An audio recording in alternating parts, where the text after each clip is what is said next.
है। अब आ जाते हैं उस वाक़ये की तरफ कि रात के 2 बजे ऐसा क्या हो गया था कि मुझे किसी पे फ़ोन पे बात करनी पड़ी। मेरी शादीशुदा ज़िंदगी जो है ना वो बहुत अच्छी भी नहीं है और बहुत बुरी भी नहीं है, जिस तरह से हर घर में हो जाता है। जैसे हर रिश्ते में बहुत सारे मसले-मसाइल भी आ जाते हैं, लड़ाई-झगड़े भी हो जाते हैं। जिस तरह से होती है ना नॉर्मल ज़िंदगी में इस तरह से हमारी ज़िंदगी चल रही थी। तकरीबन 12 साल जॉइंट फैमिली सिस्टम में रहने के बाद ना बस कुछ हालात इस तरह के बन गए कि हमें गाँव छोड़ के ना हम शहर आ गए यहाँ पे, और यहाँ पे ना हमें सरकारी क्वार्टर मिल गया। वहाँ पे तो चलो इकट्ठे थे, अम्मी-अब्बू साथ होते थे तो इतना कुछ ख़ास पता नहीं चलता था। यहाँ पे जब आए तो पता चला, आटे दाल का भाव भी पता चल गया।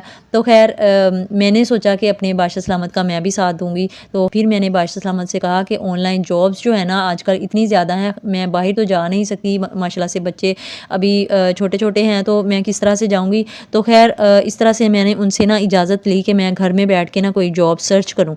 तो उन्होंने ना मुझे इजाज़त दे दी। फिर मैंने अमेज़न सीखा, उस पे लगी रही काफ़ी देर, उस उधर से कुछ नहीं मिला। फिर अपनी वेबसाइट बनाई, उस पर पोस्ट वग़ैरह बनाने लगी, उस पे पोएट्री वग़ैरह भी लिखने लगी, वो नहीं चली। रात-दिन मैं मोबाइल पे लगी रहती, और फिर फ़ेसबुक के ज़रिए ऐड पर ना मेरा एक आदमी के साथ राब्ता हुआ। ये ना गर्मियों के दिन थे और हमारे 2 कमरे होते थे, और बादशाह सलामत जो हैं दूसरे कमरे में लेटे हुए थे, और मेरे बच्चे जो हैं वो मेरे साथ यहाँ पे लेटे हुए थे। चूँकि मैंने उस आदमी से बात करनी थी तो